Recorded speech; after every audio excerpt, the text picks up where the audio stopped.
Okay, there's a lot to get through tonight. So I'm usually good at memorising poetry, but not so much when I'm hosting, and I don't want to miss a beat. So this is a brand new National Poetry Slam with a whopping £1,800 in prizes.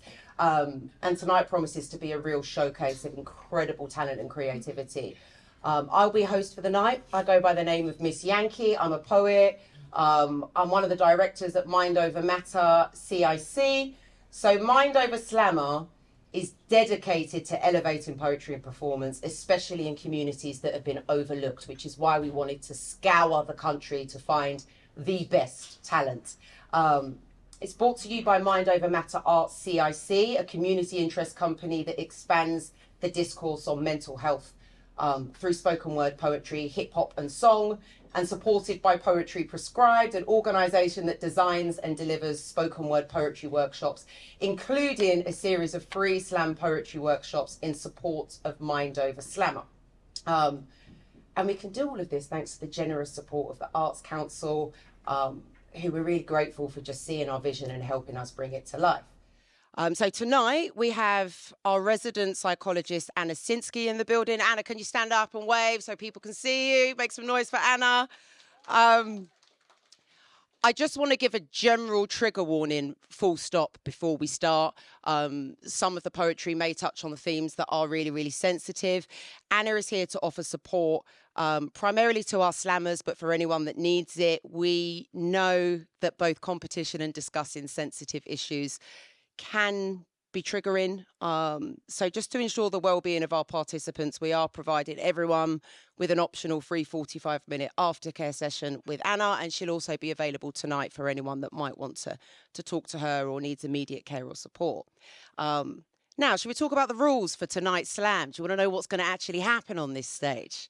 You're so quiet, Manchester. You know, you're allowed to make noise, even if it's just like a gentle, okay. So we've got an evening that will unfold in 3 rounds. Round 1, all 12 slammers will take to the stage and share a piece. Round 2 will feature the 6 highest scoring poets from round 1, who will have another chance to get up here and impress us. And finally, round 3 will showcase the top 3 highest scoring poets from round 2 in a final showdown. The winner from tonight and the first runner-up will qualify for our Grand Slam final in London in May and have all of their travel and accommodation and expenses paid. So do you want to hear what the actual breakdown of prizes are and what they're up here? Okay, so Grand Slam final, first place, £1,000. Oh, this is what I'm talking about, Manchester. You're with me now. Second place, £500. Third place, £300.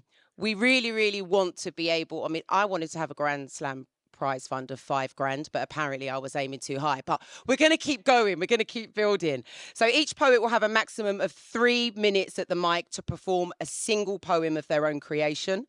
Slammers will be given a 10-second grace period, but if they exceed that time, points will be deducted from their total score. So every 10 seconds over that grace period will result in a deduction of 0.5 from their score.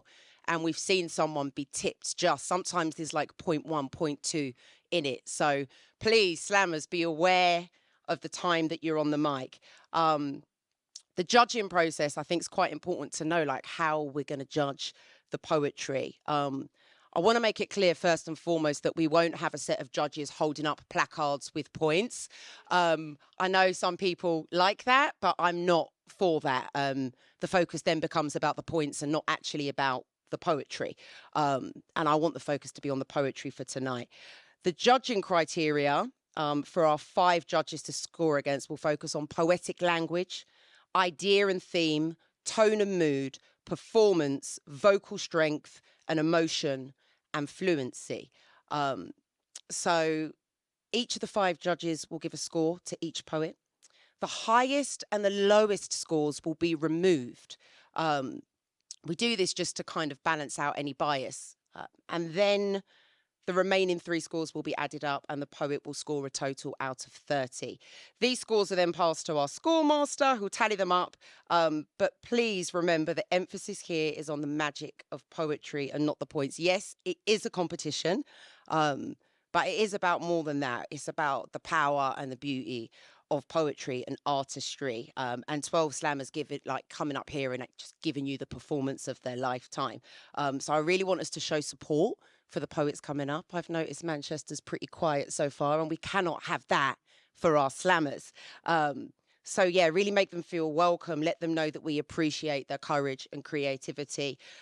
Throughout the evening, as you listen to the poems, if you hear something that you really like, please don't hold back. I'm a poet myself, and it's really nice when you write something and the audience appreciate it, to know that they appreciate it. So can we just get like, we can do a click if we want. Can we just test our click levels?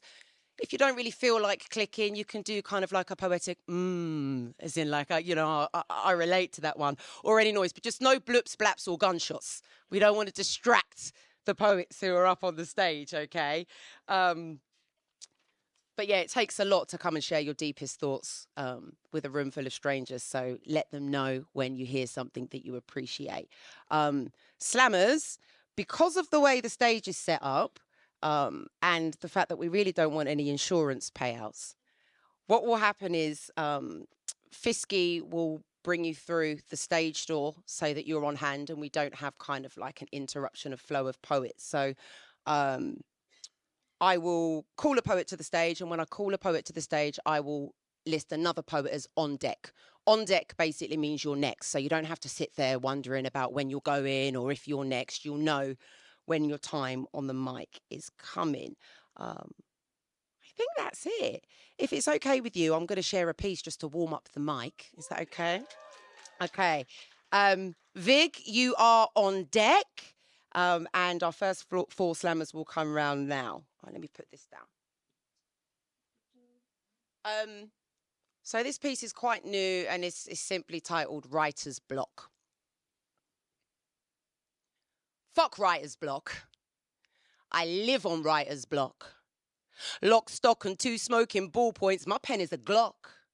Bullet bars that shoot past Mars. My ink is a lot. Like, stop, drop, shut 'em down, open up shop. Oh, no, that's how tough writers roll. Props to hip hop, 'cause thanks to the culture, I write around the clock, cream of the crop. If I cook, you'd a chop. I got this poetry shit on lock, so fuck writer's block. I said I live on writer's block. These spoken streets are lined with sages. My neighbors are the greatest, innovative and creative. This community is sacred, highly rated for a reason. I swear I'm never leaving. I'm keeping the keys to my freedom. I stay streaming dreams into real life scenes. My crown is lit with aura green, but don't call me queen. My lines hold more power than a construct. My ink is my blood, and on life, it could never get stuck.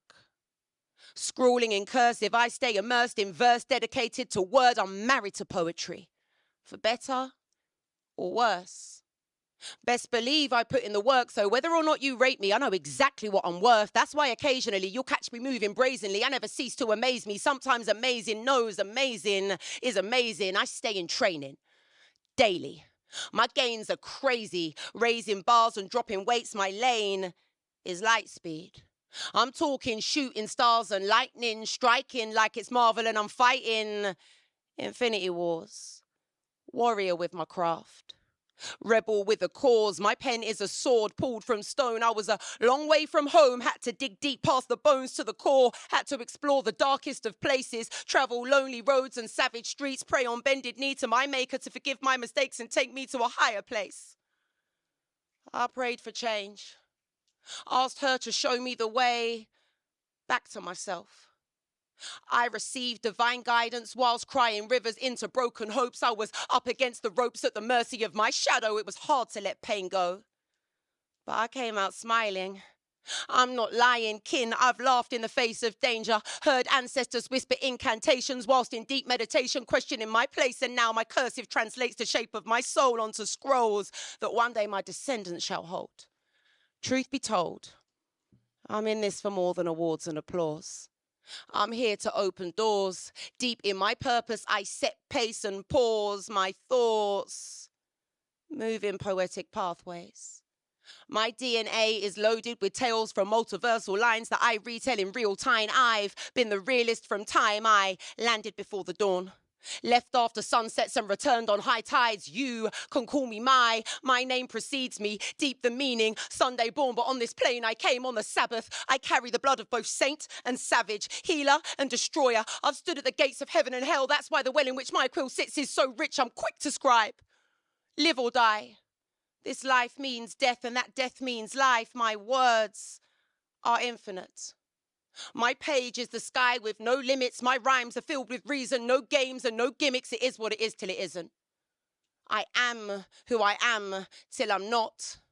I've always been exactly who I'm meant to be. No entity that sends for me shall succeed. My weapon is a sea of speech, no hide and seek. Find me on the shore, shelling, never selling this soul. My words are worth more than gold. I am the story my ancestors told. Thank you very much. Thank you. Thank you. So, are we ready to get into round one of our slam? Make some noise, Manchester. So please welcome to the stage our first slammer for the evening, Vig. Come on, you can do better than that, Manchester.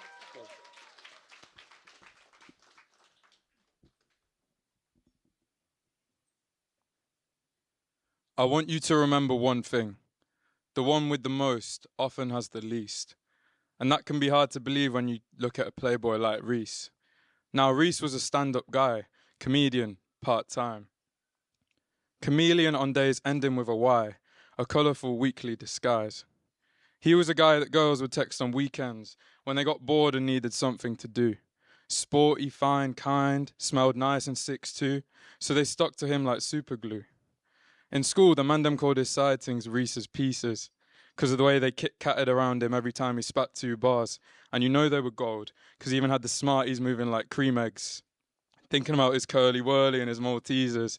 Now don't get me started on their Snickers. My point is they were all trying to be part of his Milky Way because they wanted some of that galaxy ripple. Because Reese was intergalactic. He was simply that guy. Mr. Steal Your Girl Tonight, greet her with a cheeky smile. Always holding eye contact even after extra time, making Mandem use VAR in real life because of the way he was playing them offside.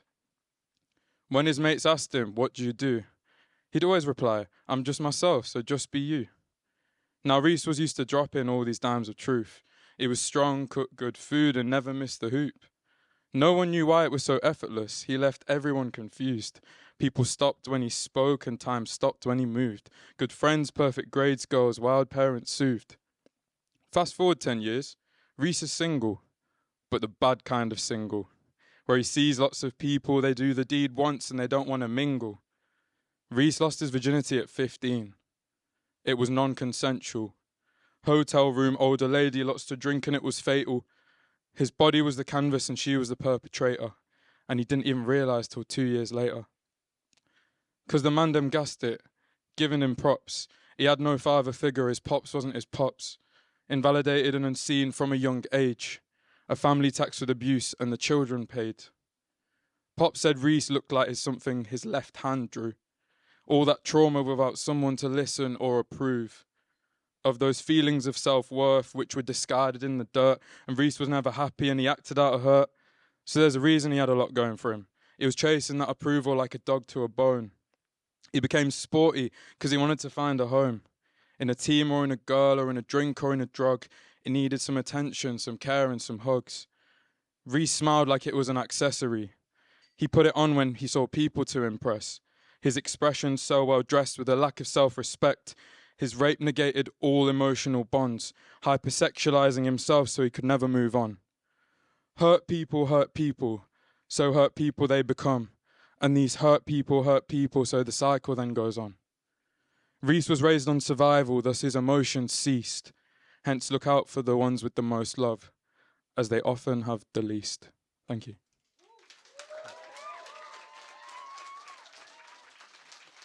Give it up one more time for Vic. Wow. Vic set the bar. Okay, are we ready for slammer number 2? Oh my gosh, Manchester. I'm from London. I'll be hearing like London's got nothing on Manchester. That's what you'd be saying. Are you ready for our second slammer? Okay. Please make some noise for Biz.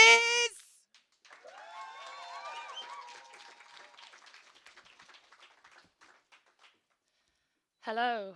So, as you now know, my name's Biz, and as much as I might wish it, my day job's not this.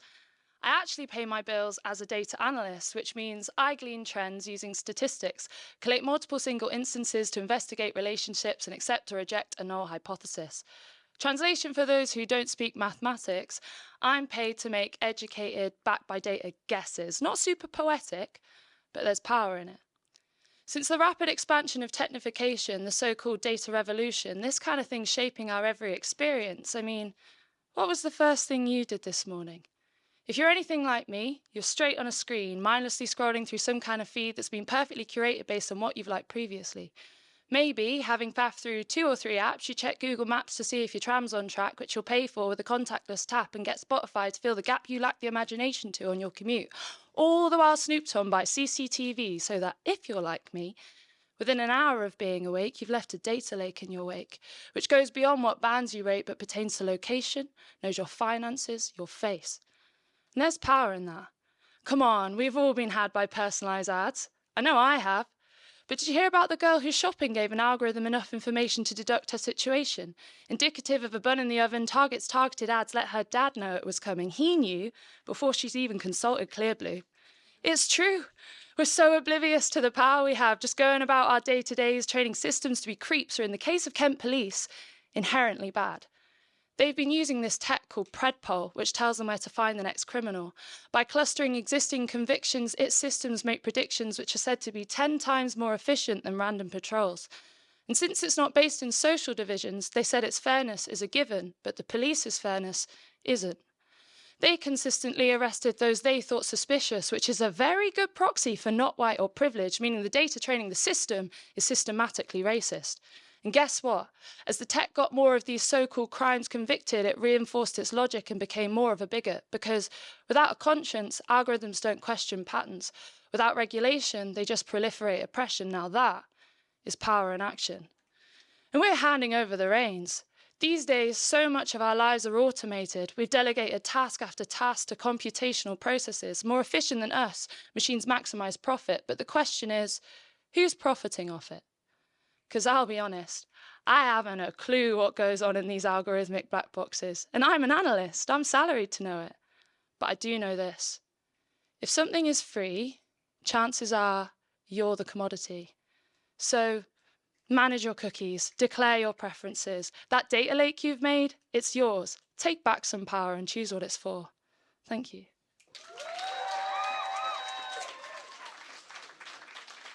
Make some noise again for Biz. Shit, that poem was educational. It's got me thinking about my phone differently. Okay, please make our next slammer welcome. Welcome Shaq to the stage.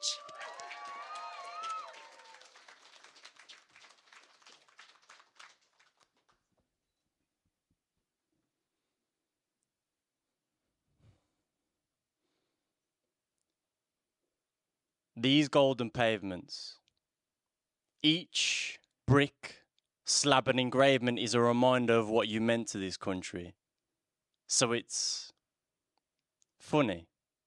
Head of media and press never publish any acknowledgement of your attempts to receive a fair pay to pay your rent. Family debt as you chase in forms of enslavement, even though it's illegal to have slaves in this state. Ironically, without these slaves, there would not be a state. But what bliss it is to be a slave in paradise.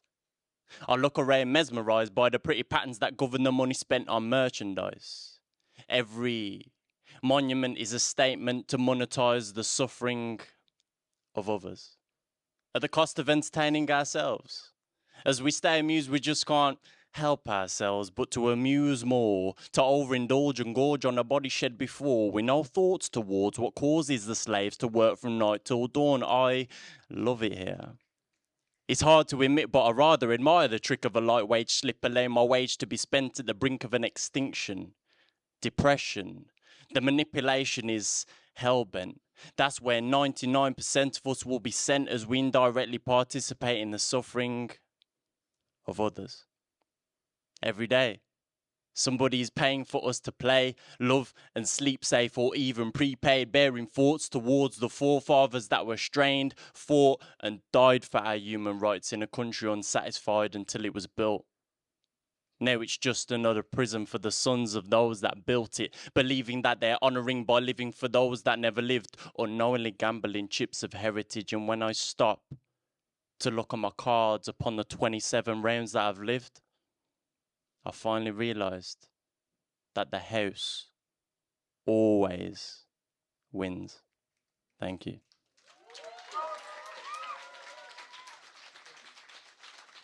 Give it up one more time for Shaq. Wow. Okay, our next slammer goes by the name of John Clifford. Please welcome them to the stage.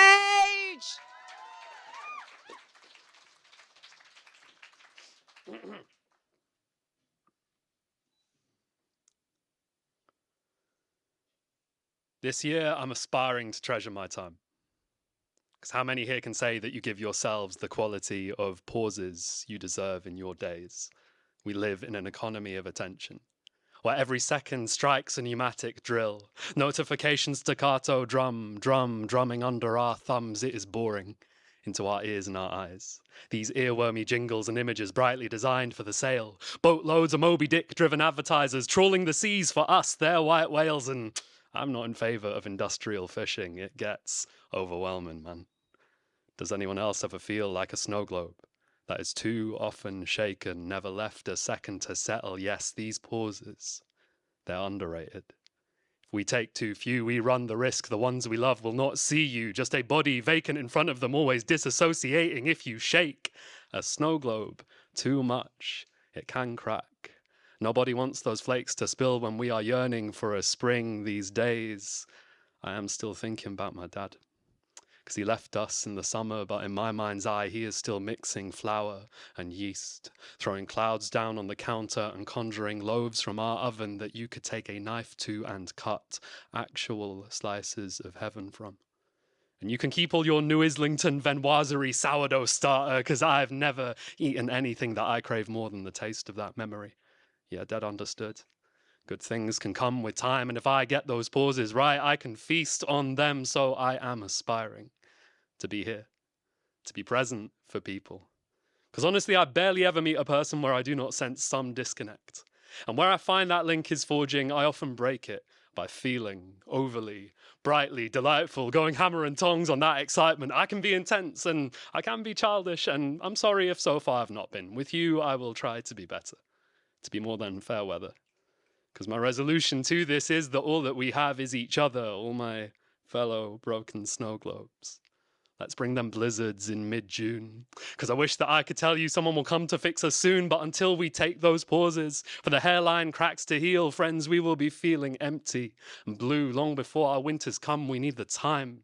And I want to sit with you all in sunshine, photosynthesize and grow. Need those low moments from the silence and bake happiness in the sun. And I want to have Dad's bread again.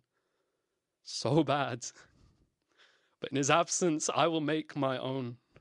Out of moments and words, because I know how to work those the way he rose dough on the counter. If I get it right when I say them, it might even taste the same. And I don't know if that's delusion. Don't know if it's realistic expectation, or quite what I'll do next, or how I'll get there, but I guess that's why you call them aspirations. Thank you very much.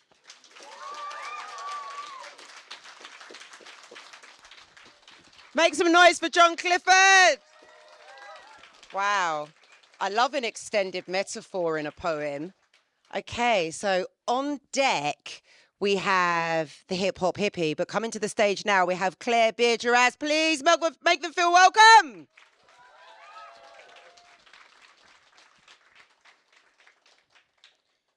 Woman. Such a powerful word. There's so much meaning behind it. So many stories and emotions, lots of strength and lots of oppression. My gender does not identify me, yet for some reason I feel like it does. Why do I need to identify with that word? Woman. Me. I am a woman. And do we ever talk about how I'm expected to grow up faster than my counterparts, supposed to reach the same end goals but with more barriers, marriage and kids fueled by expectations? Yet if I chose to be a stay-at-home mum, I'd be told that I'm falling into the oppressor's sum. And my lines above are not contradictory. See, there's a difference between choice, expectations, and reality. Choosing to do something based on my free will is empowering, and it gives the finger to the binary way of living. I can choose all, both, or neither. And you know, our clothes used to have no pockets, zero autonomy, our hips bearing the weight of expression and pressure, ribs digging into our breath, being held shut, only to be pushed out and commanded in breath.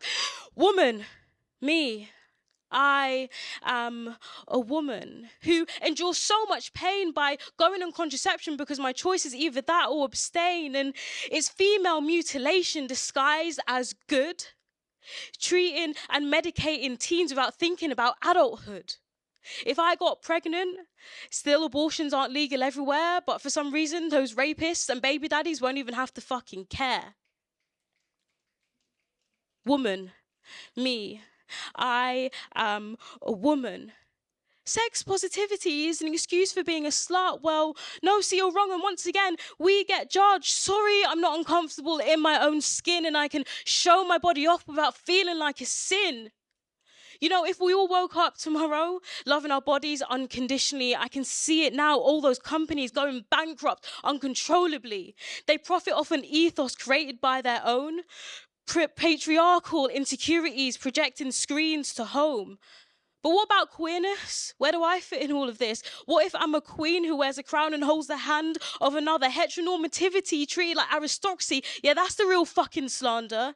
Yet, if I say I'm a feminist, I can hear the sighs already. Sorry. I forgot it's boring and overplayed when you don't deal with inequality. You know what? Maybe I must admit that being a woman does define me. I don't have a fucking problem with it. I know I'm more than my gender identity. I have intersections that swell like oceanic waves. And I'm so proud of that. But it's those stereotypes and hazards that make it so hard to embrace. So don't give up the fight. This isn't new. Don't let the voices of a few dishearten you. Be like the sun, the moon.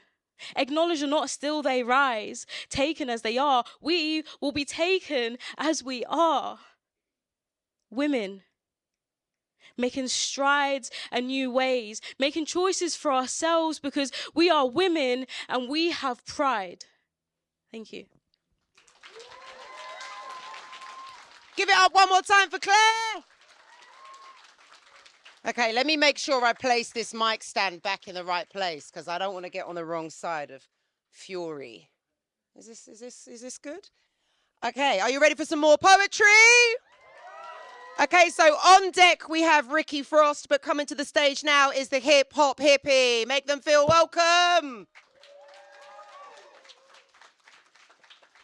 Hello. What on earth is wrong with me? What's happened to my energy? That youthful bounce and vibrancy, I move around in silence, see asylum seeking while I'm speaking undeniably quietly. Manners maketh man, and not politely. But there's no answer. So well, now I'll try it violently, like banging down the door of my mind. Open sesame. The MC is evidently in the middle of an existential crisis. I realize that my free time is priceless. Despite this, I'm indecisive and living lifeless. Sacrificing life because I'm high risk. Ah, shit. I can feel my flame flickering. I'll make you learn my name by screaming it like Ronnie Pickering. I never thought this metamorphosis would ever cause me awkwardness. Exercising cautiousness like tortoises. Wind your neck in, protecting. But only if you're sure of this. I'm porous, absorbing the beat, growing enormous. Write a blinding chorus with a rhyming thesaurus. Shatter backs, battle axe, rap until I'm nauseous. Woke up on the wrong side of the seabed this morning. Stare into the sun, ignoring safety warnings. Stab you with a swordfish, slap you with a walrus. A natural assassin acting on Attenborough's orders. My reward for enforcement is gorgeous. Understanding animals and they are all a fan of me. Creatures from the canopy are following me happily. Traveling with apathy, that's the way it has to be. Pokedex is filling up, my backpack's at capacity. Flowing like the open sea. sleeping in the coastal reefs. Manta rays and manatees and Aquaman lives close to me. Need my mower back. Jason up my fly mo. Power up the mind stone whenever I'm in rhyme mode, and I'm no comedian. But then again, I'll never be the greatest of all time. That's Eminem. I can be the best at my particular blend, because all my lyrics are meticulous when given a pen to deliver ridiculous rhythm again and again. Man, I can't be arsed with this. I'd rather be an arsonist, a marvelous pharmacist armed with an arsenal of arsenic. Half my body weight is spit, flow delivered downriver on the fin of a fish. My sheer wit can make you shit bricks, because I'm nitpicking counterfeits if in doubt of it, and I came to ban contraband in the land of forgery. Cordially invited me to outsource the sorcery. Regarded as the shit on your shoe. Time to tell the whole party who they're listening to. It's Ash P. I'm really glad that I'm here. There's now I won't do for the people I hold dear. The mic returning to my hand, mechanical Mjolnir. Thank you. Make some noise for the hip-hop hippie! In case you couldn't tell, I love hip-hop inspired poetry. And this guy said, stab you with a swordfish, slap you with a walrus. Yeah, I really like that one. Okay, so on deck we have Lisa O'Hare, but coming to the stage now is Ricky Frost. Make some noise! That's as high as it goes. That should be fine, thank you. This is called Did You Know? As a kid, Little Brother was inspired by the weird and the wonderful. You know, sci-fi storylines, wacky facts, that sort of thing. I'm the eldest boy, once top of my class, and I thought I knew better than everyone else. But I remember the first time Little Brother proved me wrong. He wanted to bet me it was possible to time travel. I was like, I've got this in the bag. But did you know at the geographic South Pole, holes are poked in the logic of time zones? A step forward can take you an hour ahead, one step back, an hour behind, the hands of time moving alongside you. I've learnt a lot from Little Brother over the years. Did you know the Earth has seen more trees than our galaxy has seen stars? Did you know there are sentry geese in the Chinese police force? Did you know that when dragonflies mate, they create a little heart shape? We could go to New Zealand, he once said. Did you know that's the furthest we can go before we start coming back? The day Little Brother decided he wanted to end his life, he called me to apologise. He'd swallowed some pills that would send him to sleep. It was his style, you see, to be sorry for something he couldn't control. He'd always had someone else's sadness in his hands. Statistically, annually, around 800,000 lives are lost to suicide. So how do I explain that he is more than just a number on a page, more than just data on a bookmark saved? Do you have any idea how to forgive someone when they're not at fault, or what to say when a phone line sounds like footsteps fading? Did you know the brain can be a cassette tape? Memories replayed, they will not feel the same. So rewind to an 80s tune or mum's perfume, forgotten fields and alleyways, every hurtful name I ever gave. Do you know about the hourglass buried in your chest? Every beat is a grain of sand slipping through your hands. This happened a few years ago, or maybe just a month or so, but there is no time, there is no time zone that could let me let this go. I thought we were too late, but he came through to prove me wrong once again. Little brother, did you know I have also made mosaics from my memories? No matter how far apart we are, if you've got anything to say, I'm only a phone line away. Thank you.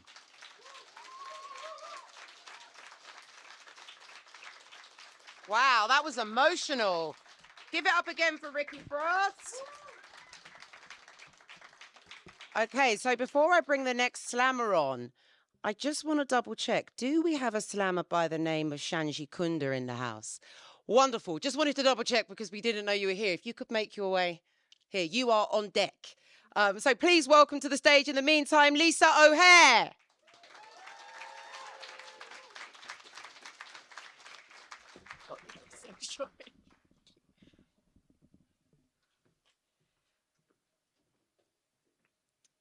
Each window above holds within its own world.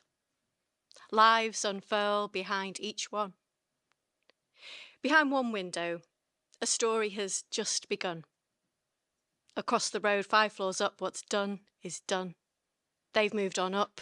They've moved on out. It's time to break free. They've seen the light and it never goes out. In the penthouse, a big shot sits with self-doubt.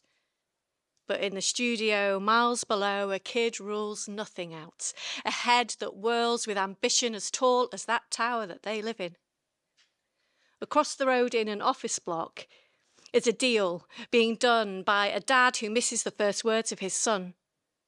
That moment passed as he chose to sit behind glass, while there are those on the street below who don't know how they don't have their own window to look out of, only ever looking in this town that they know better than their own skin.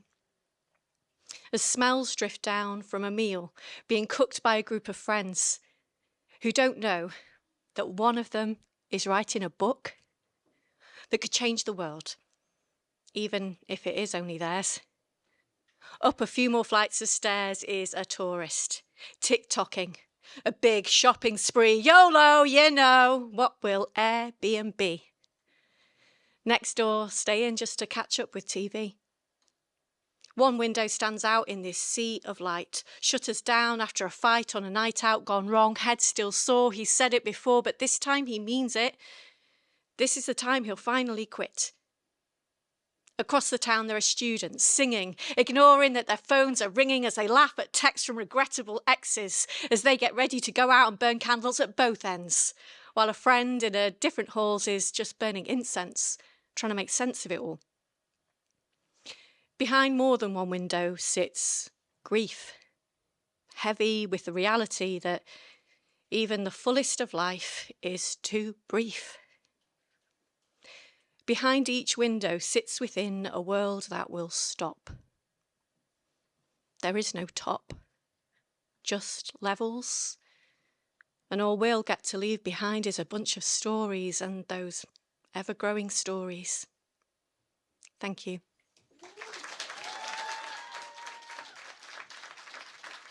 Make some noise for Lisa! Incredible wordplay. Okay, so on deck we have Sammy D, but coming to the stage right now is Chanji Kunda. Make some noise!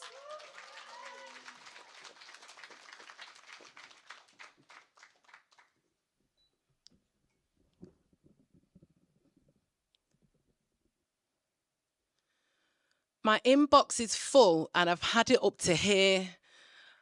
I want to start again like it was New Year. Now it's time to put up a resistance to tasteless TV and watered down existence. Reality programs, get me out of here. X Factor's not what I want to hear. I'm watching Big Brothers being sat in a room, watching people sat in a room.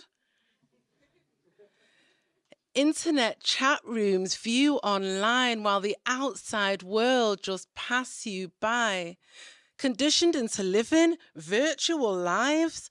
Forget your own mind, let the media decide what you should like, what you wear, what you think. Why can't we trust our own instincts? Plastic surgery to look like clones?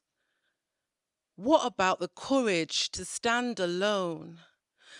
Don't live your life through a screen, 'cause you gotta come offline and live your dreams. Don't wait for somebody else to intervene. Look at the whole picture and set your own scenes. For a better future, we should look to the past. Take time out, don't go too fast. Burning up, burning out, living life stressed out. Is this really what it's all about? 'Cause nowadays we don't know our neighbours' names. We don't talk to each other on buses or trains. In the same house, living separate lives with internet connections and mobile phone lines, laptops, Macs and MP3s, PSP, Xbox 360, but all this modern technology. can't replace you holding me. You can't touch me through a cable, wire, or a dish. I want to feel the connection in the warmth of a kiss. A deeper sense of satisfaction cannot be found in electronic interaction, so don't live your life through a screen, 'cause you gotta come offline and live your dreams. Don't wait for somebody else to intervene. Look at the whole picture and set your own scene. Thank you.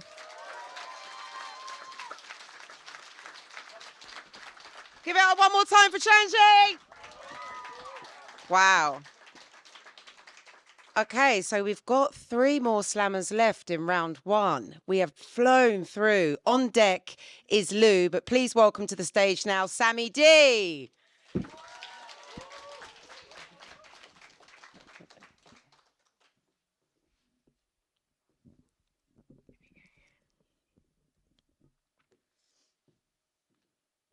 Sammy, have you ever been in a healthy relationship? I said no. I don't even know what love is.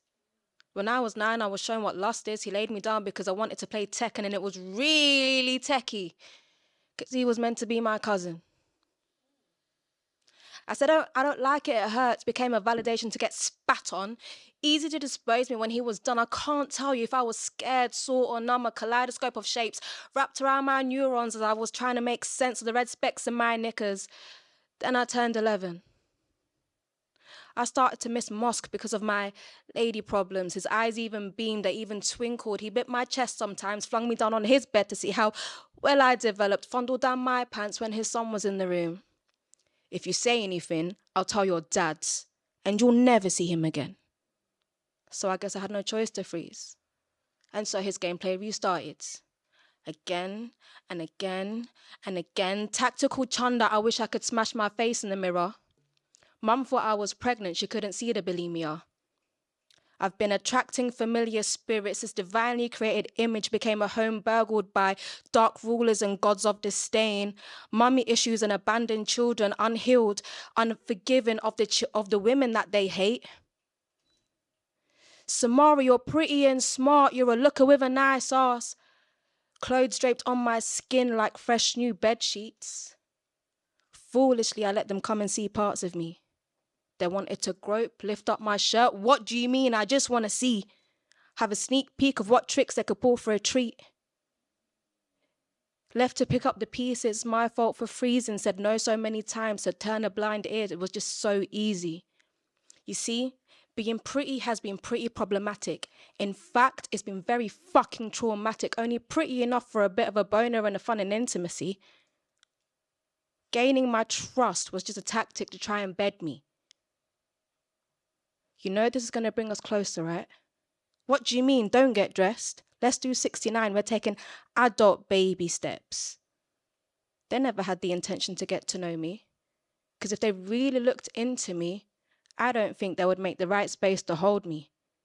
So they only trivialized it, chatted out the sides of the necks to weaponize it, found a way to validate it. So fuck your compliments about my face and body. Because all pretty has done is be a problem for me. Thank you.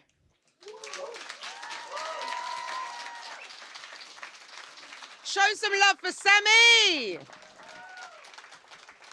Okay, so on deck is our final slammer, Adela Bella, but coming to the stage now is Lou. Please make them feel welcome.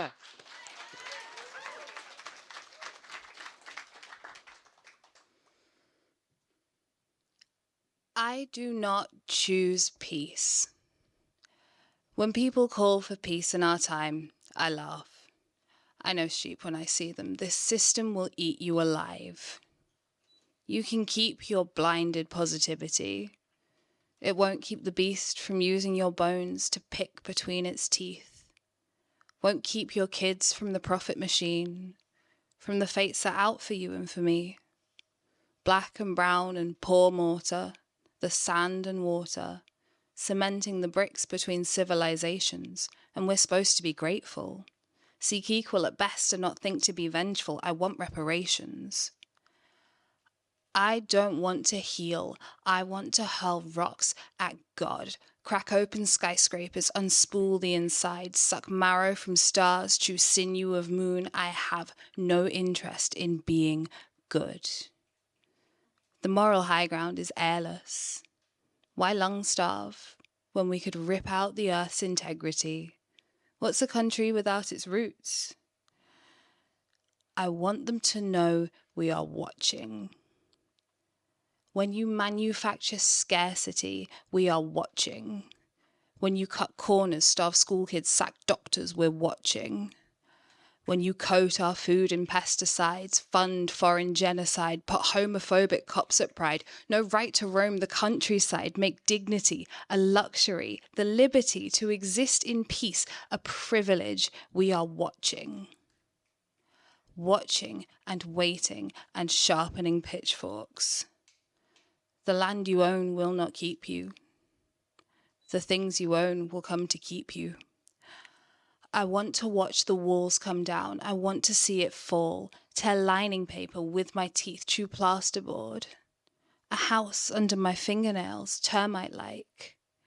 Commons, lords and whites cave in, a hunger strike. Stained glass window sustenance. It's payback time. The bye party's over, time to go home. Nobody's falling for this anymore. I want to see the puppet master, want to see the strings. I want to know what's underneath the pointless, pretty things. What lies beneath your surface? What hurt makes hurt like this?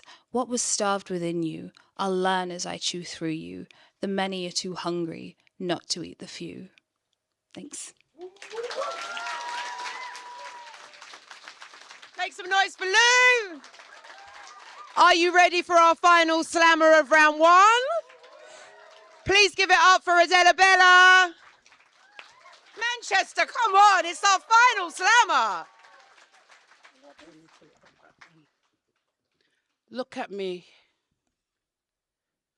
What you're looking at is something you can't even see. Right now, I've got 22 victims living inside me. Victim number 10. Gunshots and tears, through fears it's taken all these years to let it all out. Let me scream, I need to shout. Who the fuck do you think yous are waving your guns about? Do you think you're a bad man, a road man? You ain't nothing but a pussy man. 4 man with guns shooting shots high on ease. Blap, blap, blap, blap, man thinks he's a G. 32 shots fired between all 4, aimed at 2 bodies in cold blood on the floor. He got shot with 26, but man had on a bulletproof jacket. Plenty of practice in this shit because he was the fucking target. But me, yeah me, I got shot with 3, 1 in the hand, 1 in the arm as I put my hands up to plead. But it was the one in my chest that really, really fucked me up. I don't even know where to start. Fuck you all, you load of fucking pricks. The rage, the revenge, the mental torture's made me sick.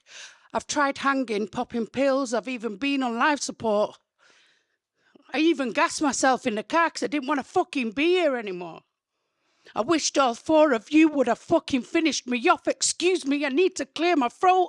I need to cough because my throat is tightened and I can't even breathe. I want to see them fuckers bleed.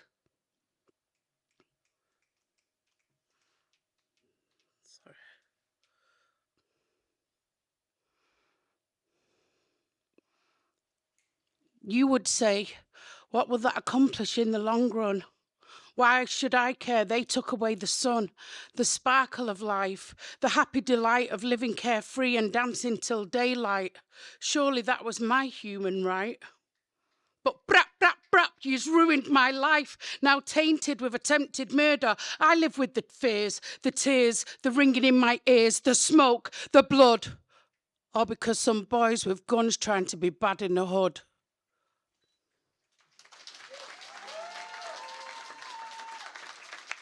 Give it up for Adela Bella.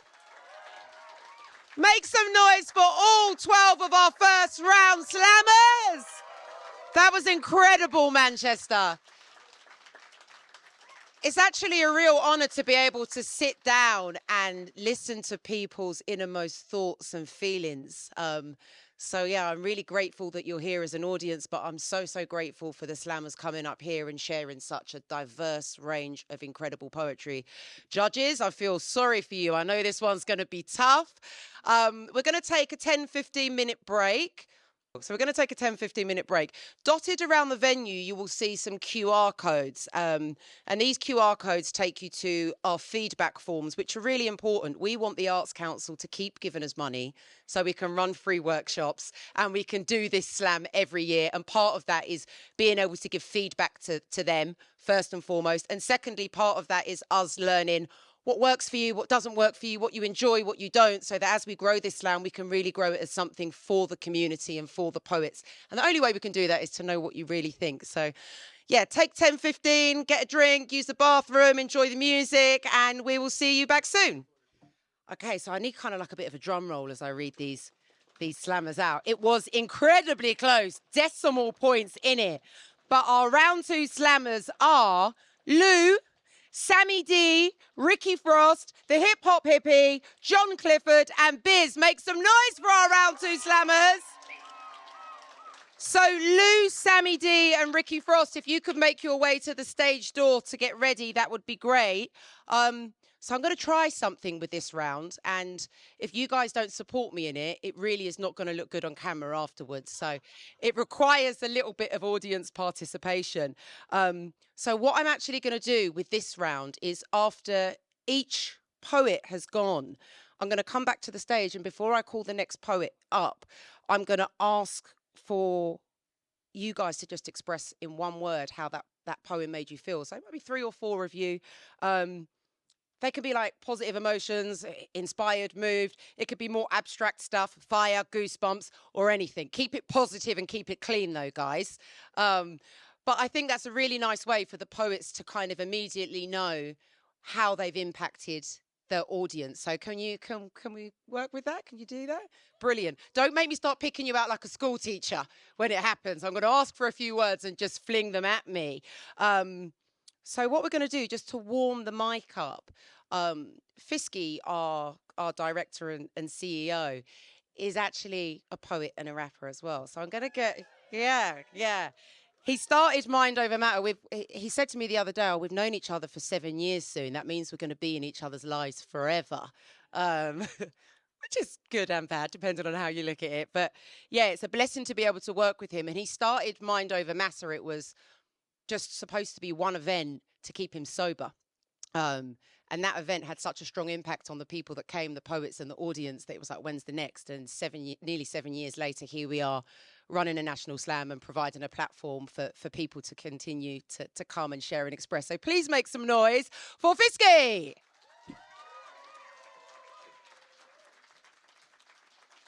Evening all, how are we? Are we enjoying? Good stuff, Manchester. Right, yes, my name's Fisky. I'm going to do a poem. It's called Conversations with a Ghost. Lived 3 lives, meaning 2 of me died. Future and past me's don't exist, meaning presently I'm present me. Presuming the present presents nothing of worth, so the presence of past me's present a future only capable of existing in the past. Rarely present, in a never-ending present perfect tense. Presently I'm perfectly tense. Precedent set in stone, needs little room to grow, ergo ego leaves an air of arrogance dimming your glow. No time for goodbyes, even less time for lies. Wrong or right, I'm leaving it all behind. If you're angry at the past or new me, I'm in my 40s, so either way you're angry at the old me. Let it go, let me go. Roots grounded in toxic soil, unable to grow since 15 years old. Demons, I've seen some, trapped in nightmares, lucid dreams, I need one. If heaven's salvation, death must be freedom.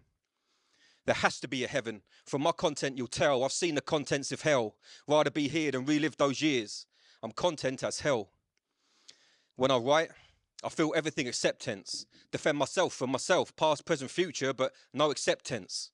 When things make no sense, someone's lying. I don't react, go quiet, fade away, no pre or forewarned, become an imprint of memories on these 4 walls. We can't redecorate trauma. I try painting over it all. Thoughts out of hand, head buried in the sand. It's funny, I need to sit with this shit to know where I stand. My writing's sporadic. Between each intermittent piece, I wonder if life's an intermission between peace. If the shepherd's addiction is depression the sheep, the suppression is deep. That's why expression is key. Why would I debate whether poetry is therapy when poetry is used in therapy? The clue's in the line. Neither are one thing, so what you mean, be clear and define. When therapy wasn't there and didn't care, poetry broke down my breakdown and created a platform that took off and made me face up to land it face down. Therapy didn't. Or did it? It's not a yes or no answer. It depends what you're going through. Poetry's the only thing that got me through 20 years of grief and addiction. Besides numbing myself with drugs, poetry is the only thing that took the fucking sadness away just for a minute or two. Society told me man up. Therapy said my situation wasn't bad enough. I didn't earn enough. Told me get fucked. So I did. I may have misinterpreted. But that's the danger of the 90s, thinking it's terribly apt, leaving a grieving 16-year-old to his own devices. Nowadays, you can find a therapy app on 16-year-old devices. I don't mean to be divisive, but all this grief changed me. Nowadays, I barely notice when they leave, let alone grieve. 5 stages of grief, 6 is a stage. Because stage by stage, the pain, it waned. I built my name and became a stubborn performer. I will not entertain. Being trapped in verses, serving sentences in vain. Conversations with a ghost. Pages empty and gaunt till they become my pen's haunt. No ghostwriter needed. You didn't win the game. You cheated. A puzzle missing pieces, not needed to complete me. However you perceive or receive me, deceive me, I'm gone, believe me, leave me. There's nothing new. Grief conceive me. I'll ghost you. No trace I exist like a ghost poo. It's all right, you can laugh at poo. We all know it's funny. Don't pretend it isn't. I'll ghost you. No trace I exist like a ghost poo. That's some spooky shit. You are welcome. The best and worst line I've ever written. No trace I exist like a ghost poo. That's some spooky shit. In the process of healing, but used to solitude, push people away because I was left alone. So a long time ago, accepted I'm better off alone. And they're better off without me. So don't whisper or shout me. Anyone who doubts me, talk shit about me. My vocals live forever. Even when I let them breathe, there's poetry in the silent parts. Before I depart, impart some wisdom I'll impart. The florist has told me, let the past rest. It's lived enough. That's mentorship. In this I trust. Forget lights, camera, action. The industries are fast, removing the soul from our body of art. If we're talking about the present, by the end of this bar, it's already the past. I see no competition because only I can be myself and myself I surpassed. Every word I wrote removed a lump from my throat. So paraphrase my paragraphs. Out of context, take a quote. But please take note, the old me's dead and you're conversating with a ghost. Thank you very much. Enjoy the rest of your evening.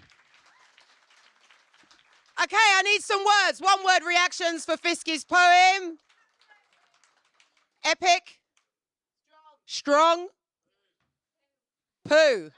The poem wasn't poo. But he said poo. Okay, make some noise one more time for Fisky. And keep that round of applause going for our first second round slammer, Lou.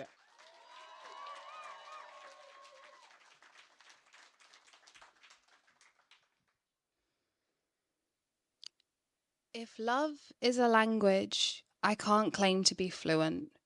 My definition is defined by absence, a lino-printed, anatomically accurate, arteries and all depiction. A scalpel excising what I have since learned to be tumours.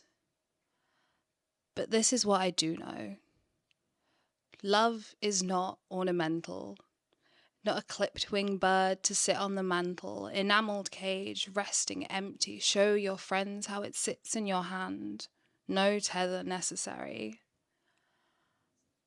But you thought I was a statue, with your name carved into my base, indifferent to years, never gaining weight, cold and unmoving, no soft and yielding, happy to trade flesh for unchanging, and always in the same place.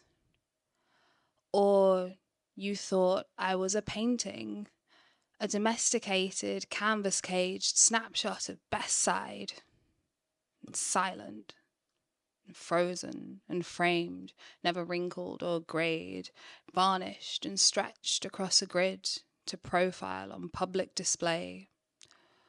Or you thought I was a mirror, maybe, angled right for flattery, or an echo, perhaps, a second behind, my life in the corner of your eye, hovering in your periphery, waiting for autonomy, my importance hinging on yours, a harmony splayed across your chorus. I couldn't be a word on your page, a dot denoting a change in your key, notes fall thousands of feet to hit flat. And I couldn't keep you from cracking. If perfect is possible, it's not conditional. A heart drop missed footing, the sky in free fall. A person can't be a parachute.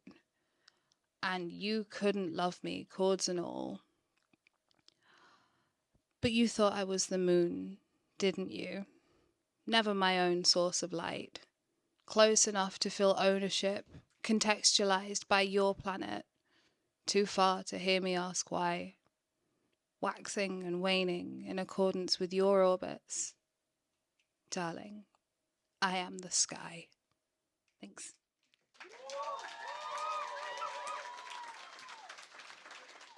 Okay, so I'm going to ask you to really shout these words. I know it will be uncomfortable for you, but I want to be able to hear them so I can repeat them to the poet. So some words to describe what you just heard. Oh, celestial. Perspective. Deep. Euphoric. Woo. What was that? I heard another one. Worthy. Oh, I'm loving this. Please make some noise again for Lou. And welcome back Sammy D to the stage. Come on, give some noise for Sammy D. Got you here.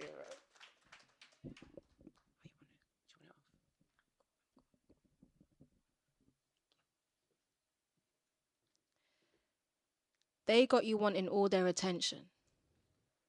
But I just want to have someone to come home to and relieve some tension. What's the value of the cost of taking the same lesson that you never learned? Because Peter Papa picked a pepper, gave you loads of options. With all the options that you got, your inside started rotting. Get any girl you offer, pampered babes, you never keep them. How you going to lead your house when you can't put the keys in? The game's been deceiving all of us. It put us in a crack spliff and really smoked us. Got you thinking that you're highly delusional. High value, we're just highly delusional. When are we going to start to admit that we're just a bunch of assholes who don't want to take our masks off, but we want to be held, loved, and seen? Would you do that for me? Would you love me gently like Christ loves the church? Or do you view women as a project to meet your personal deadline? Would you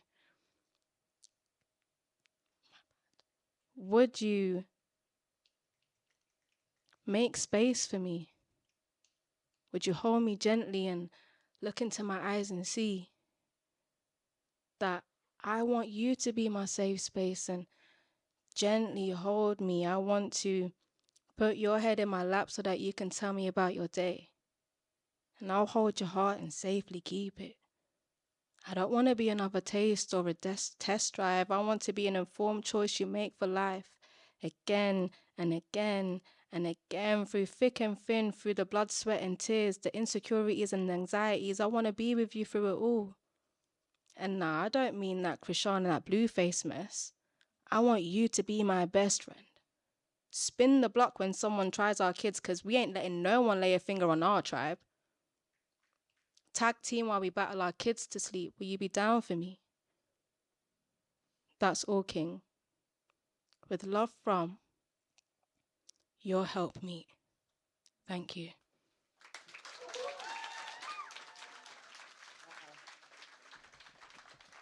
Okay, so shout me some words to describe what you heard. What are we feeling? Tender. Ooh. Rhythmic. Pure. Ooh, tender, rhythmic, pure, vulnerable, earnest. Wow. Give it up one more time for Sammy D. And keep your round of applause going for Ricky Frost.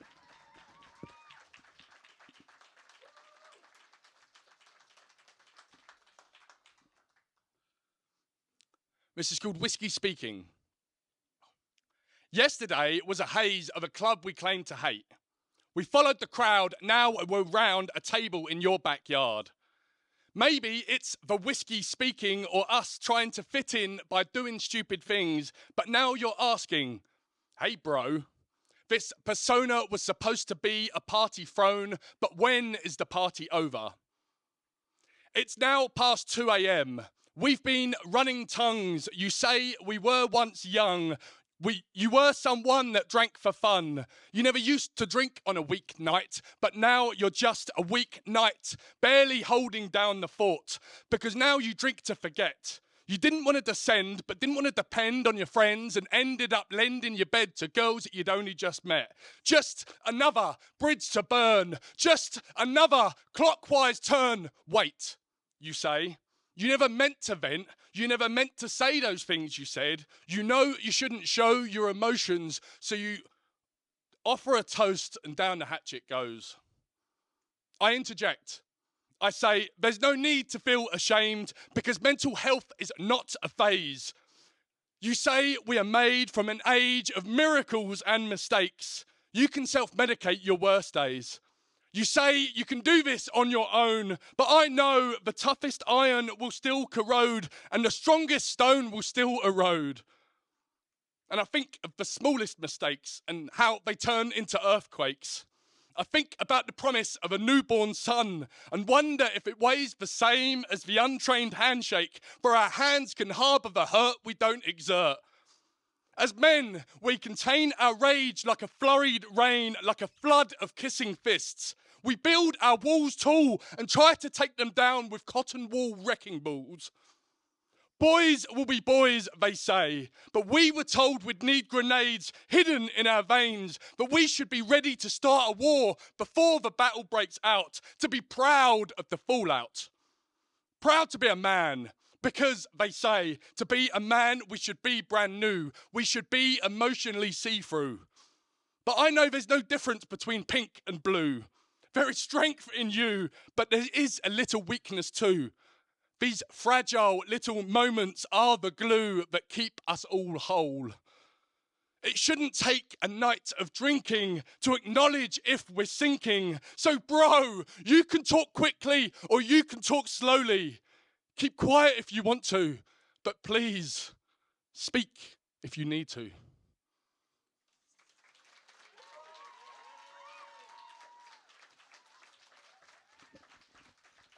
Okay, guys, you know the drill. Some words to describe what you just heard. Truthful. Exposed. Pressure. Connection. What was that at the back? Raw. Yeah, that was some raw poetry. Please make some noise one more time for Ricky Frost and keep that round of applause going for the hip hop hippie.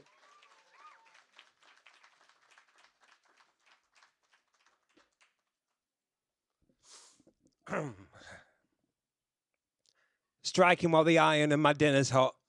Genetically, my pedigree is bonio and win a lot. It's all part of the plot. Because if it is what it is, I can't be asked if it's not. Finish what I start for once, trying not to flop. Finally time the plot until it's time to stop. Something that I fight a lot is writer's block. Well, life gave me citric fruit. I bottled it, then delivered to your district like Britvic do. But sometimes you have to break down before you break through. The man in the mirror said, look at the state of you.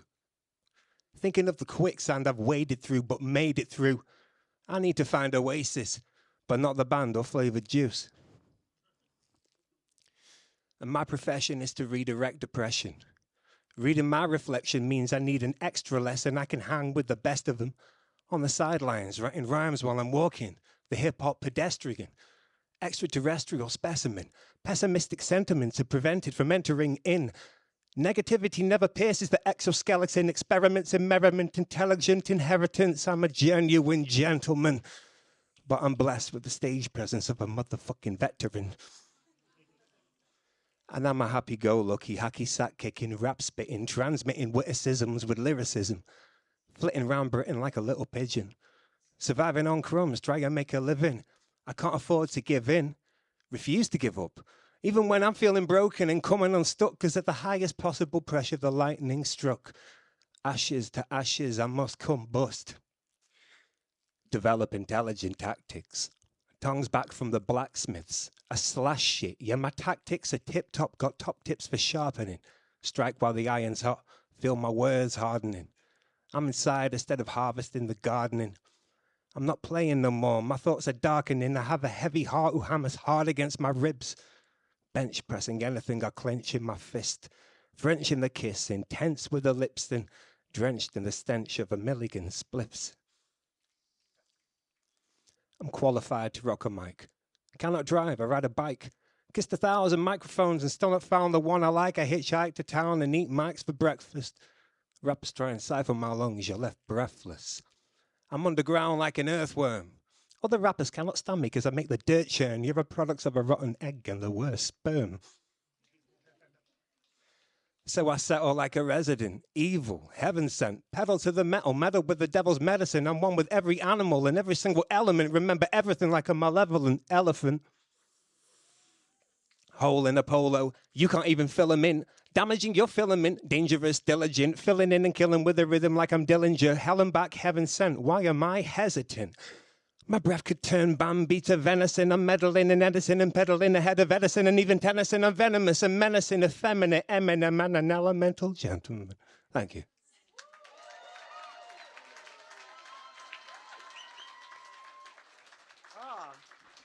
Manchester came to eat tonight.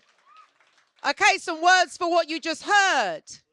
Fluid, inspirational, winner. That's not an official thing, by the way. I'm just quoting the audience. Couple more words. Artful, yeah. What did you say? What did you say? Banging. All right, yeah, it was banging. What was that? Vibrational. Please make some noise again for the hip hop hippie and keep it going for John Clifford.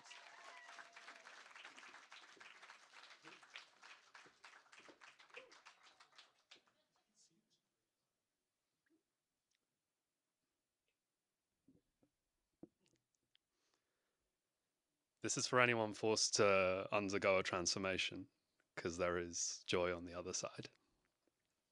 Consider a caterpillar. There's a poem that uses it as a story of easy reinvention, with carapace and climbing feet, silken web and bristled hairs all strung up in the air to rest and turned in time to gossamer. But to me, that sort of story feels wrong. It lends unearned vaingloriousness to the gorier details underneath that strong cocoon, that melting pot of caterpillary goo which glues itself together, newly fired stained glass, and long antenna and half-remembered notions of the days it had to crawl. Now, the way a butterfly is made may look elegant from the outside, but to create that sort of change means committing for the long haul, being ready to shed the dead parts that fall away as you grow. And then, when all that work is done, to step into a true unknown, to let your previous self be eaten whole as nourishment for the little imaginal discs which were settled underneath your skin since birth. And I don't know what the worthy moral of that story is, except maybe that fundamental change can often sit quite close to violence. That if you pull yourself apart, you need a plan to put things back together, and that pains which may consume you now do not preclude a peacefulness you can grow into. And none of that is poetry as such. It contains no simple message made of easy outs and moral absolutes, and yet what can we expect but complexity from this chaos, where an Ouroboros eats its tail, the caterpillar bites off far more than it can chew, to rise and fly as something totally new. And perhaps there is a lesson in that too, about the limits of ardent ambition and the ways they can be traced from the flights of each and every cabbage white that dances in my garden. Thank you.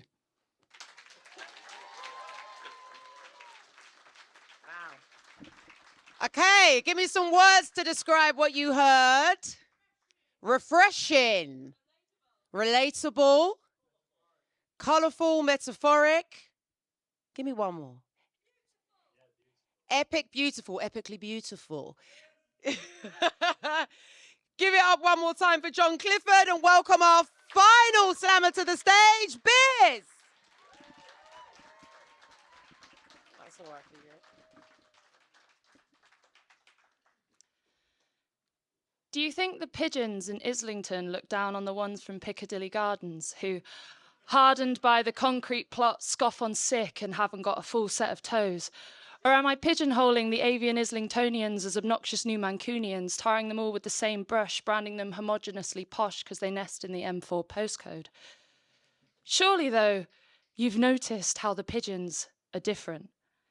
It can't just be their diet. Although it is a flex to get to peck on pollen sourdough without the need to buy it, I'm undecided if the central flock have ever even tried it. I reckon they have to be invited, because if looks are anything to go by, these birds are divided.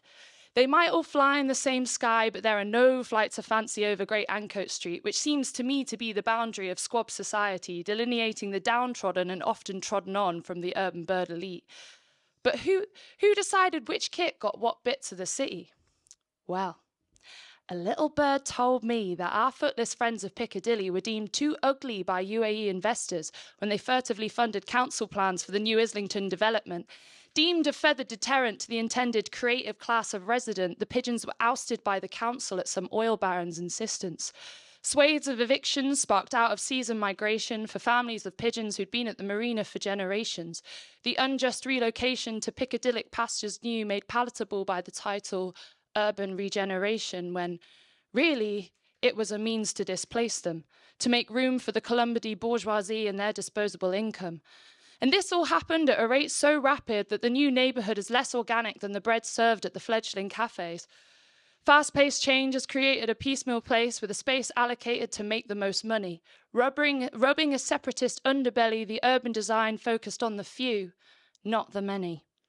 And to really squeeze out the pennies, they designated the creation of community space as low priority, a choice that leaves paltry places for distinct groups to gather and makes their hanging out together more difficult than ever. It extends the existent loss of hubs, as most pigeon pubs didn't survive the last bird flu infestation. It's a choice that limits the potential for connection and perpetuates segregation. So if the birds have decided to engage in tribalism, I don't blame them. Since that first appearance-based decision, they've had to live in constant competition. Spurred on by suspicion, they only relate in opposition. They don't see what is, they only see what isn't. If, in the face of capitalism, the pigeons have forgotten their communion, then who are we to judge them? Are we any different? Thank you.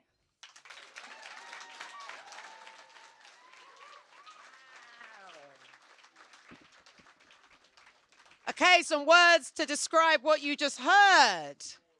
Soaring. What was that at the back? Pigeon. Aviant gentrification. That's a poem in itself. You should be up here. Important. Political truth. What was that at the back? Maltese. Oh, North. Okay, I got it. Yeah, sorry. I'm sorry. There was a language barrier temporarily, but I'm with it now.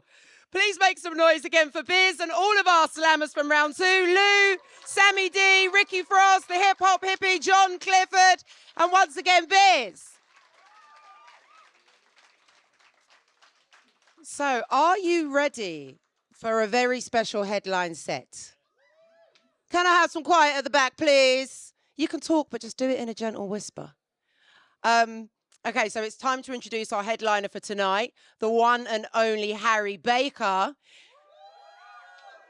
Harry is the youngest ever Poetry World Slam champion. He's amassed audiences all over the place, TED Talks to rap battles to Edinburgh Fringe, and he's a much celebrated and greatly respected wordsmith, and you're about to find out why. His first collection of poems, The Sunshine Kid, was published by Burning Eye, and as far as I know, he's currently working on his second collection, or is the second collection ready? The second one's out, but I'm sure he'll tell you all about that. We're thrilled to have him here, adding a touch of poetry magic to our evening. Please give a warm welcome to Harry Baker.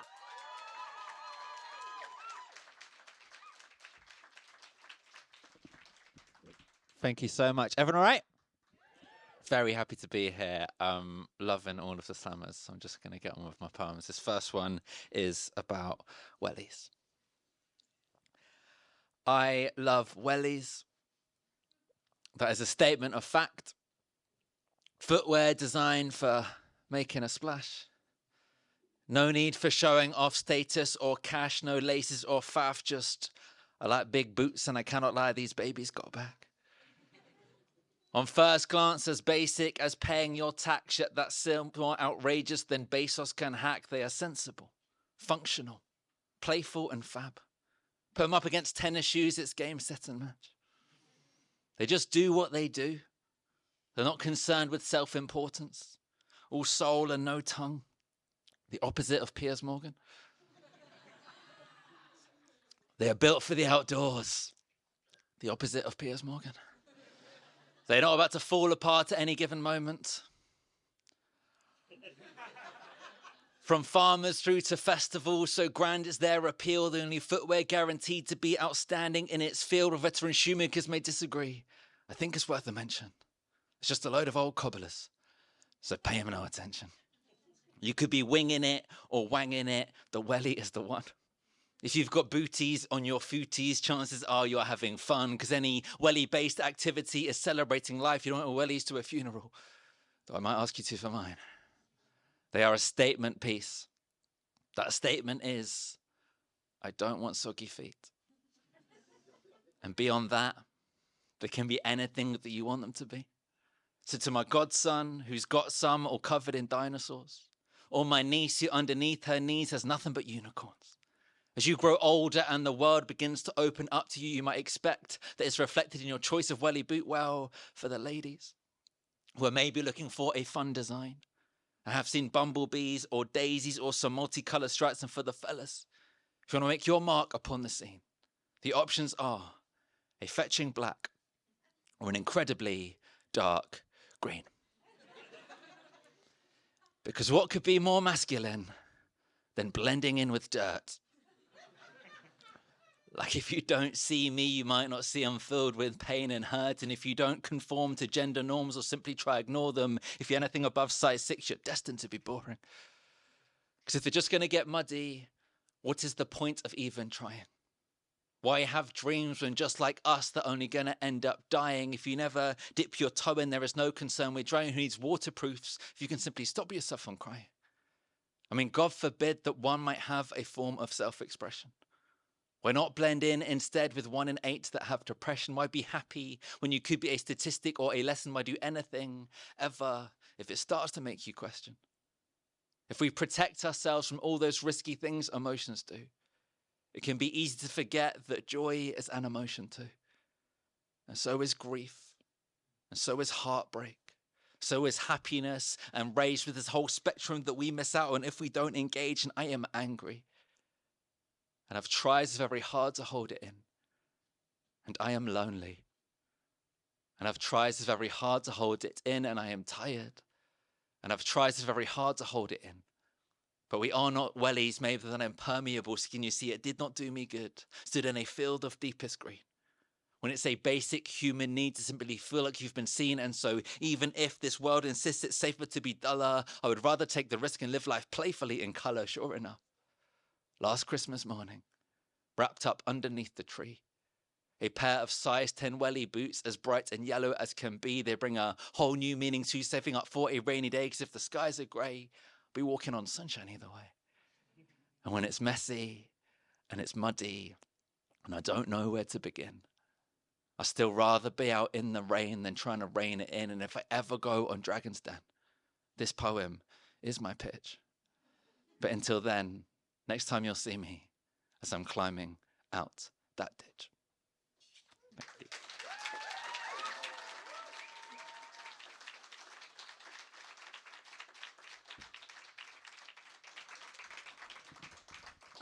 Thank you so much. I did a tour in sort of 2022, 2023, and that poem felt like the sort of most raw, vulnerable poem of that tour. And I'm putting a new tour together, and that poem is now sort of the fun, uplifting one. So that gives you an idea of the emotional journey I've taken on since. And on that note, this next poem is about death, but it is based on the fact that in September last year, I went to 2 funerals of different grandparents, and was thinking a lot about death, and as many a poet, I made it all about me and thought about what's going to happen when I die. And so this is what I came up with. Ideally, I would like 100 benches, every single one of them facing the sea. But if that's too much faff, I'd settle for the one somewhere in Margate, somewhere you can come and sit and think and be. And I don't need a fancy pot to keep my ashes. Just find a decent spot where there's a breeze. So the next time someone gasps at all the wonder in the world, a part of them is breathing in a part of me. And at my funeral, I'd like there to be sunflowers, a truly inconvenient amount. For I too will have spent a lifetime searching for the light, and I don't see a reason why that should stop now. Where what you want, if it were me, I'd go for trainers or wellies. Something comfortable and colourful to match. For as it was foretold by the prophet Jamie Tart, dress shoes are for muggles and for twats. For the reading, I'd like Erin's poem about final moments. Maybe this poem should be read for context too. And for the music, nothing short of a full-throated sing-along of my favourite song, Dynamite by Teo Cruz. For the food, just keep it veggie. For the drink, serve up Negronis. If I pretend to like them, you can do the same. And for the wake, if people want to chat, then I am all for that. But just in case, make sure a corner's stacked with games. And don't let anyone apologize for crying. It's honestly my favorite thing to do. Just make sure everybody knows how much I've loved being alive. The only thing that I loved more was loving you. And on that note, if you are free, then I would love for you to be there. But if you can't, because you're dead, that's not your fault. To be honest, neither of us quite makes sense without the other. I still think we'll die together like a cult. And if anybody says I have gone to a better place, that is a kind and very well-intentioned lie. For there can be no better place than in a room with all my friends. Just promise we'll do this again the other side. And by the time it comes around, maybe I'd hate it. I'll live for ages and these tastes will change with time.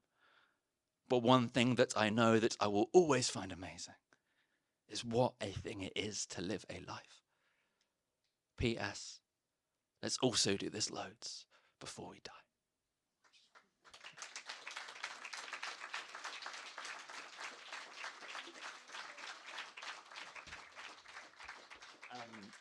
Thank you so much. I've got a new one if you're up for me trying it.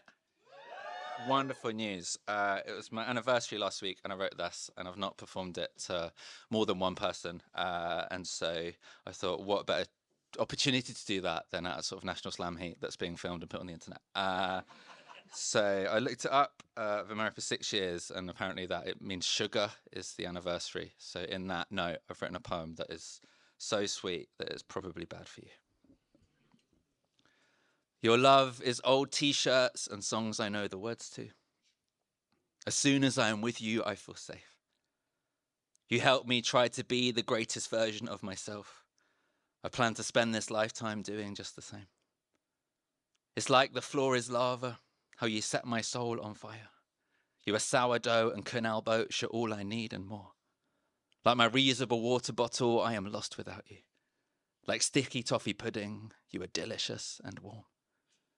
The furrow of your brow when you are reading.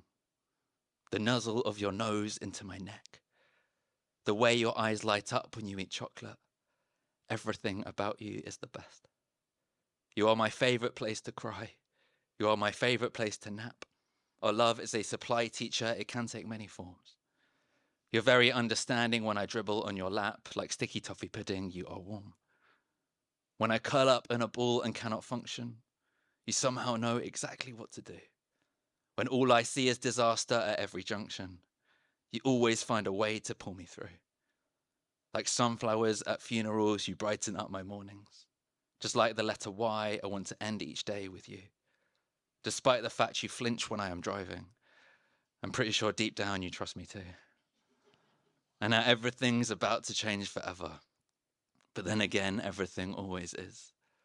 Was it not everything changing that meant we ended up together? Whatever's next, I know we'll never not have this. And when it's all up in the air, we will learn to fall with style. And when everything's at sea, I will be with you in that storm. When we are coming into land, just let me hold you for a while. Like sticky toffee pudding, you are warm. Thanks.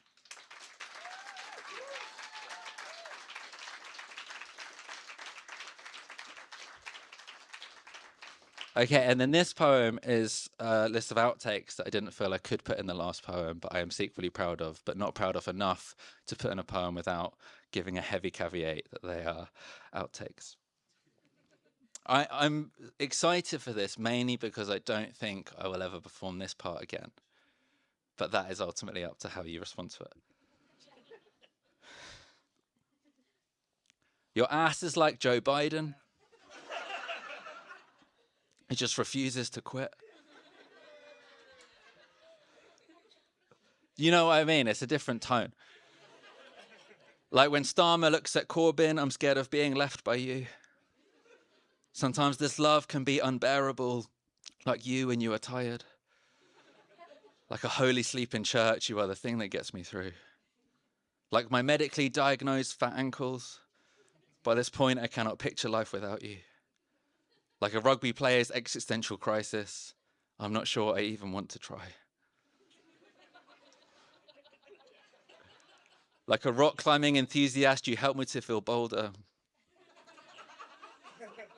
Like the fact Tom Cruise is 61, you're always on my mind. In front of you is the one time that I feel sexy, except that summer when I ran loads and got really fit and tanned. Then I did a rap battle and they said I looked like I was on heroin.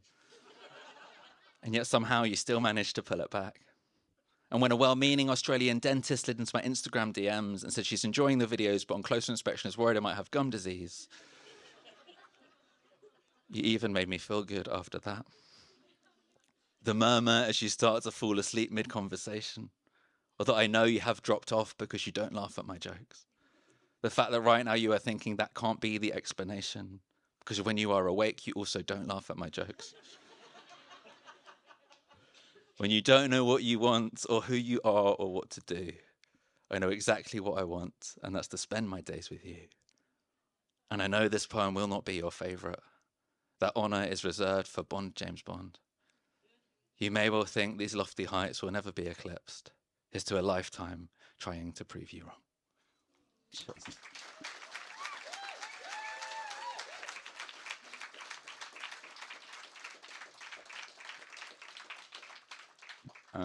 So this next one is my wife's favourite poem that I've ever written. The name's Bond James Bond. Bond is both my last and my first name. For some reason, when I introduce myself to people, they think I'm repeating my surname. But if that were the case, then I would have to say, the name's Bond, Bond James Bond. I used to introduce myself to people as Bond Bond. Then they would mishear and repeat back to me, Bon Bon. And I would say, no thanks, I'm sweet enough. And they wouldn't get it. Then I'd have to explain that it's a bit like Neville Neville. Then I'd have to explain that that was Gary Neville's dad. Then I'd have to explain that that was Phil Neville's brother. And I'd have to explain who Phil Neville was. He's a footballer that looks a bit like the famous poet Harry Baker. I thought it might make things easier to start using my middle name, to see if I could separate the two bonds with a James. But now I wish I'd paid attention in my A-level chemistry, because it turns out separating bonds requires a lot of energy. I guess it could be worse. It reminds me of the time I ordered a martini and, whilst making small talk, mentioned that my friend Shane cannot stir.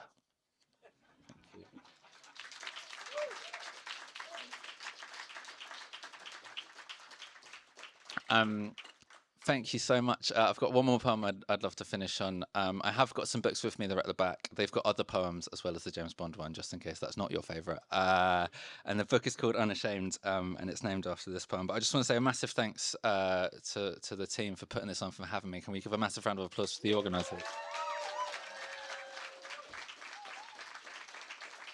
I would say a special thanks to having me at this particular heat, because of this list of wonderful cities, Manchester is the one that is furthest from my home. But also I have friends here that I always look for an excuse to visit. So it is a wonderful city. I'm happy to be here. I'm putting together a tour from sort of May through July, and I'm going to come back at some point when I find a venue. So please do come along to that, all of you. Thanks. And this last poem is called Unashamed, and it came out of a poem from a conversation with a friend who said he felt like he had to edit himself based on other people's expectations. And that's something I've thought about a lot. And I used to worry about fitting in. And these days I'm far more excited about filling out and being the best, most brilliant, bold versions of ourselves that we can be. And I think the way to do that is to surround yourself with people who will lift you up rather than put you down. And when I see rooms like today and hear these people coming up and sharing such brave parts of themselves and being held up in that way, it just gives me so much life and hope and warmth. So thank you for having me as part of it. The poem goes like this.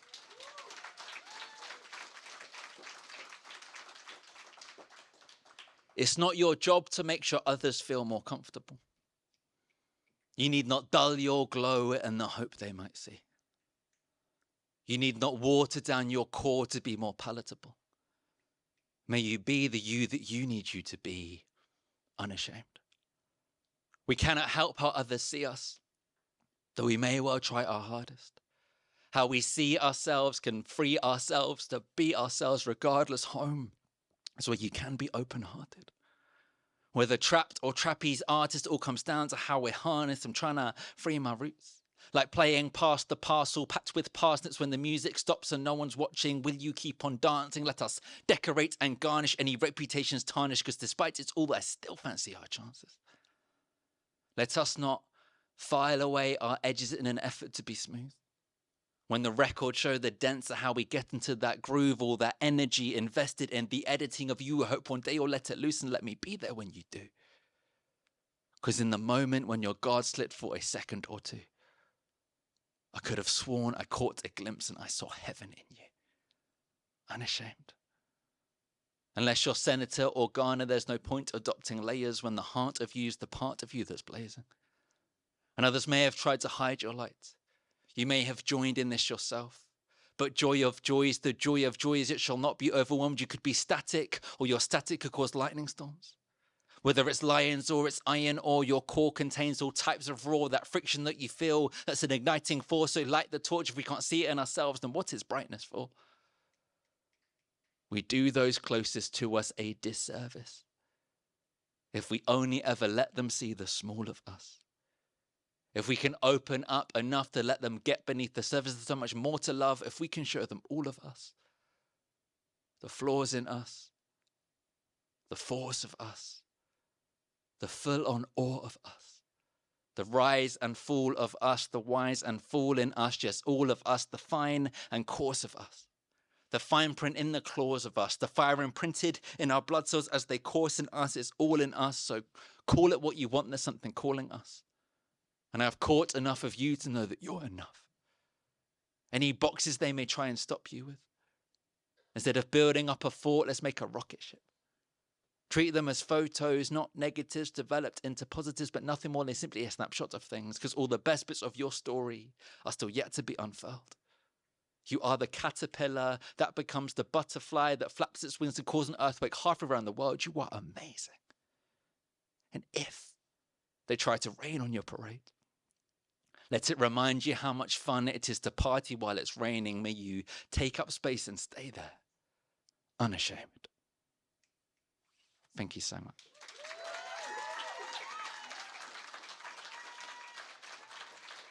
Thank you so much. I'll be at the back. If you want to grab a book or come say hi, I would love that. Otherwise, enjoy the rest of your night and your lives, and I'll catch you soon. Cheers. Make some noise for Harry Baker. If you want to go and follow Harry, he's on Instagram at Harry Baker Poet. So make sure you do and keep up to date with what he's doing. We're going to take a really short break while we just figure out who our 3 finalists are. We'll be back by 9:30 sharp, but I'll give you a call to the back to your seat. So have a drink, take some time, and yeah, enjoy your break. Thank you. So what did you think of round 2? Did you enjoy the poetry that you heard? Okay. So it was a very close call, but we have our 3 finalists. Can I get like a drum roll? In no particular order, our three finalists are Biz, John Clifford, and Sammy D. Incredible. Yeah, the quality of poetry has been absolutely incredible. So while those three finalists make their way backstage, I've got a really special poet to come and warm this mic up for you. You may have noticed a wonderful woman on the door greeting you this evening. She goes by the name of Bexy Bex, and she is indeed an incredible poet. So she's going to come and share something with you and keep the mic warm while we wait for our finalists to come up to the stage. Please make some noise for Bexy Bex! Hello, hello, hello. Good evening. I was at the back, but at the front, you guys look even sexier than you do from the back. If you feel sexy, make some noise. Wow, you guys look sexier than that. Make some, if you're sexy and you know it, clap your hands. Okay, all right. So yeah, I'm Bexy Bex. I go by bedroom poetry. I don't do erotic poetry. Right? It's a shame. But I did start dating again. Ooh, damn. Now, this piece I'm going to do is inspired by Craig David. You know the song 7 Days? It was after a conversation I had with my mother. My mother is not Craig David, in case you were wondering. Okay, you know what? You need to warm up the crowd. Do you guys know the chorus? You're going to sing the chorus with me? Yeah? So I met this girl I took her for on Tuesday. We were making love on Wednesday. And on we chilled on Sunday. That's not how it goes. Craig David lied to all of us. He sold us a very, very big dream. Because see, I had this really shit date on a Monday. The Hinge one was even more unhinged on the Tuesday. So I had learned a lot by Wednesday. And after Thursday and Friday and Saturday, I cried on Sunday. You're supposed to say, "Ah, thank you." But to be honest, I would definitely do it all over again. Because you see, after my dating spree, I learned quite a few valuable things about men. Like, never ever flick him in the forehead unless you really want to start a fight. See, they have feelings too, so be kind. Do not use a humor-colored paintbrush thick enough to deliberately color outside of his ego lines. Do not test him. And if you're just venting, do not expect him to simply just sit there and say nothing, because they tend to work on this like really mysterious thing called logic.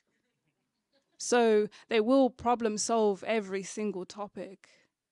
And do not ask him questions that you know you do not want any real answers to. But if you do not challenge him or belittle him, and do not make more money than him. But if you do, again, do not challenge him or belittle him.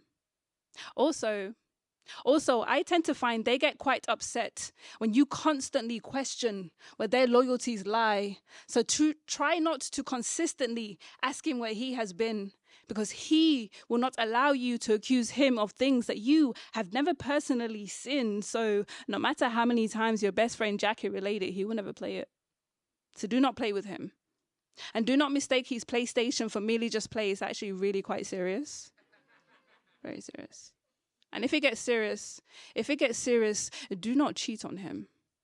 Because according to, disclaimer, this next line is not my words. If you have any grievances, his name on Facebook is Terrence. That's Terrenc.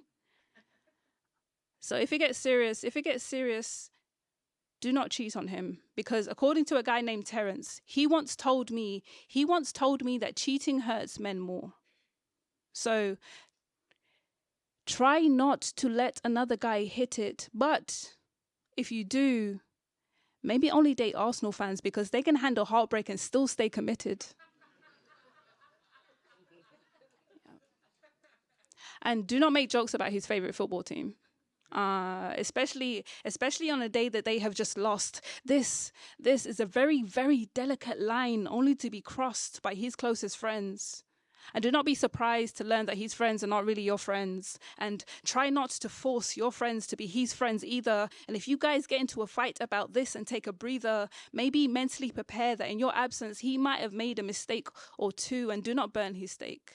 Always, always, always try to season with spice, and don't you dare ever undercook the jollof rice. Matter of fact, never ever serve him anything raw other than your emotions, but in the same breath, try not to overfeed him. And when you see him in a club, do not steal his hat and run off. He will chase you is health and safety. And when you're getting ready for that night out, try not to take too long. And for goodness sake, don't you dare ever ask him where his hairline has gone. Especially after you take off the hat as a combination. Bad idea. But most importantly, and above all else, do not assume that any of my rules will apply to anyone else, let alone the next person that you meet, because I feel like I've learned the only thing that men and women have in common is that we are all definitely 100% unique. Thank you very much.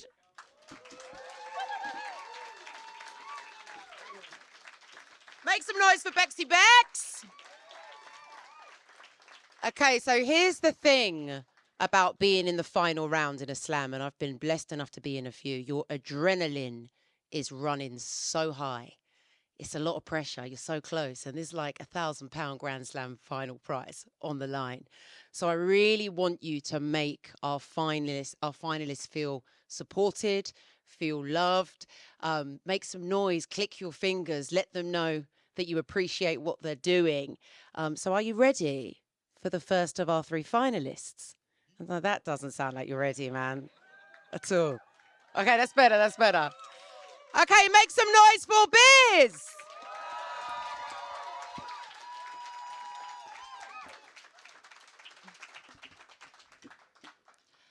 I applied to a job the other day, and I got to that bit where you have to tick the box you best fit in terms of ethnic background, gender, and shit, except it's not shit, is it?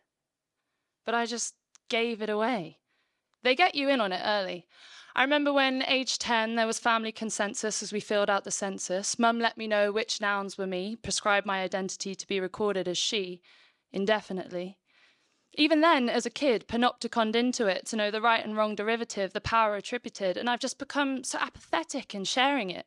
These bits that make me a whole, static concepts that don't really reflect me at all, and employ a language that feels alien despite being distinctly personal.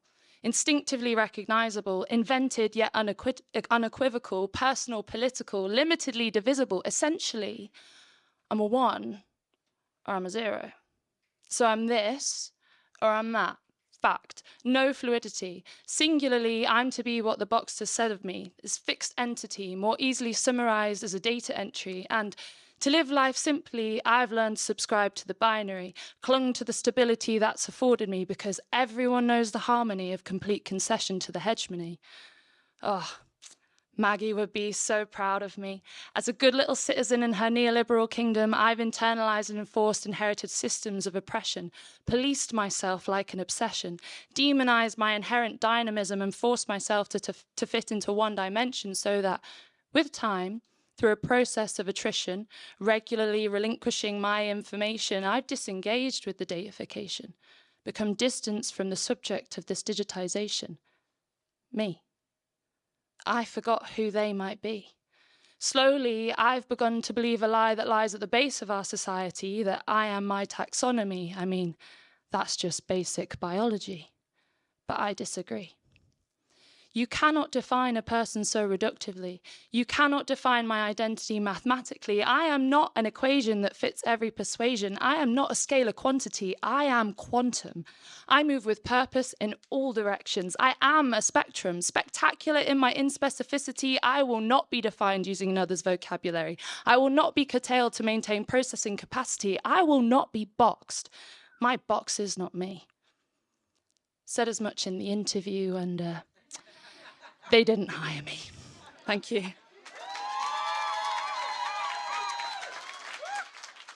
Make some noise for Ben. Okay. Keep your round of applause going and welcome John Clifford back to the stage.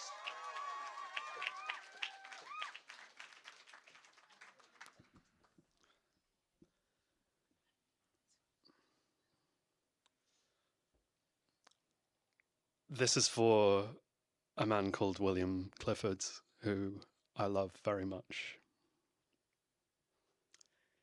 It is days since he died, and I'm standing by his graveside. My niece joins us here. Her hand folds into mine like the inner petal of a rose resting gentle against the protective roughage of its elder kin. Funeral flowers wilt under warm Limerick mornings, the sun beating down a sweat-inducing presence, just the sort that he thought was pleasant. And looking at me earnestly, she asks, a little creepily, the only question on the mind of any 5-year-old at a time like this. Is Grandad a skeleton yet?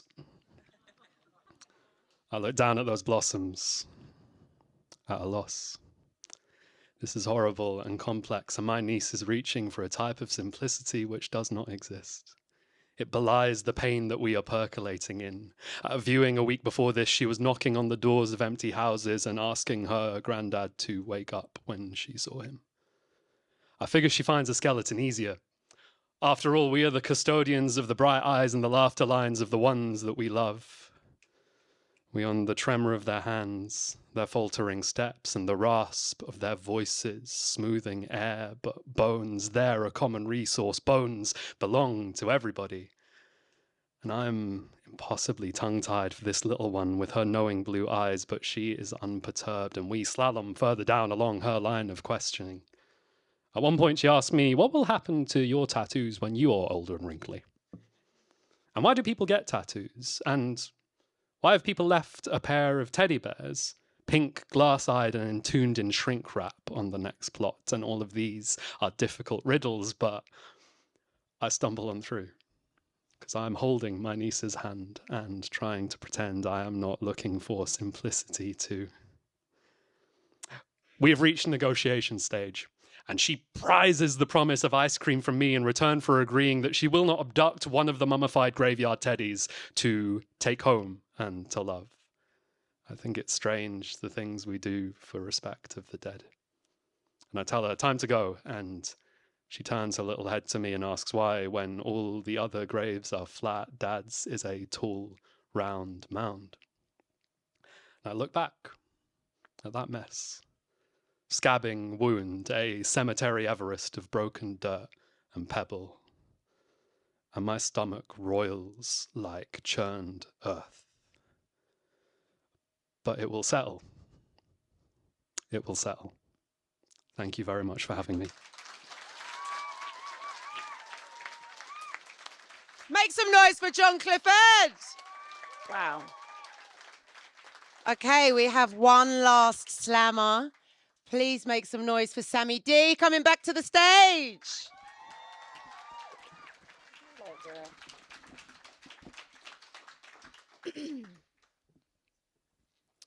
I never knew a love like this. When we first met, I was a drunken mess, and now I'm writing a poem about it.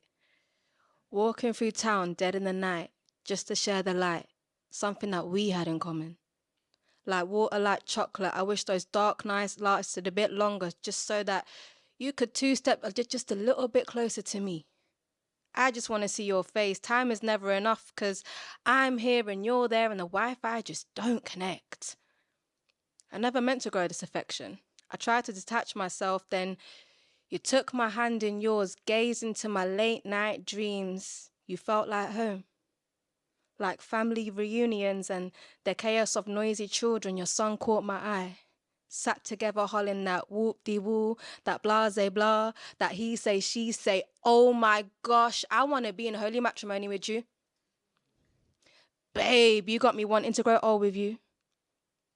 It's never simple with me, because I could cuss you till my face went blue, yet you'll have this way about you.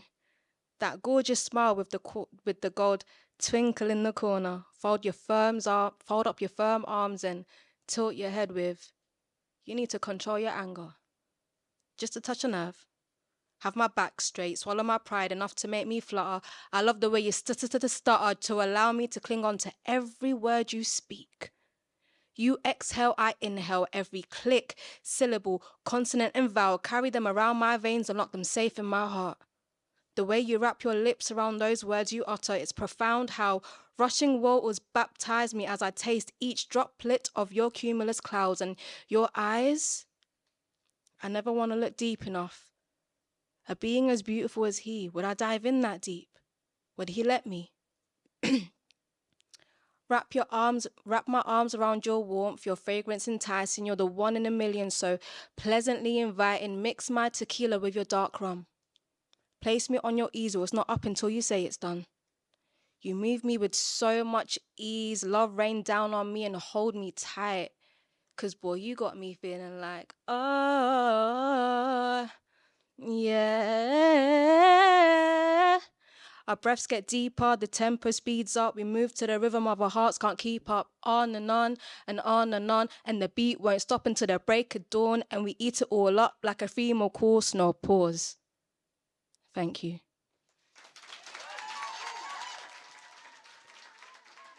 Sammy D, everyone. Please make plenty of noise for our 3 finalists, Biz, John Clifford, Sammy D.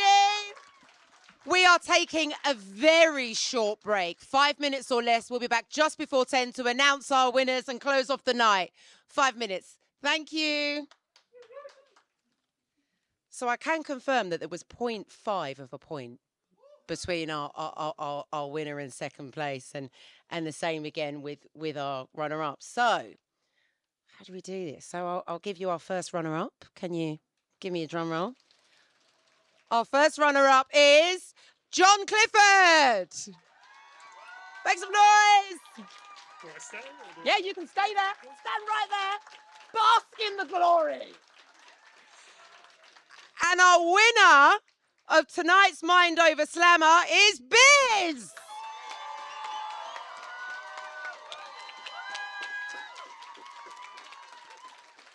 So both John and Biz will join us, hopefully, in London in May. We'll put you up. We'll sort you out. Don't worry.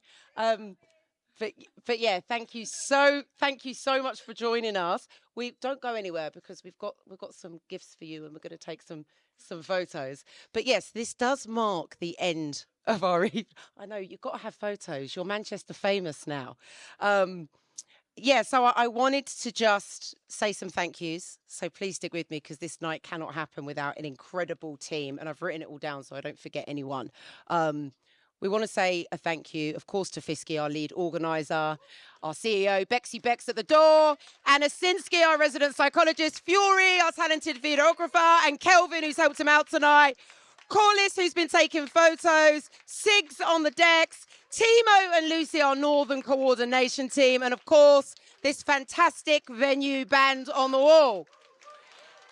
Have you enjoyed being in a room full of good vibes and poetry tonight? Please follow us online, Mind Over Matter LDN and Mind Over Matter MCR for Manchester. And before we conclude, I want to invite you all to attend Mind Over Matter Manchester. It's a regular open mic here in Manchester, hosted by the fabulous Lucy Barker, who's with us tonight. It's at the Hip Hop Chip Shop every month, and the next one is on the 6th of February. Thank you for joining us, Manchester, and good night. Well done, man.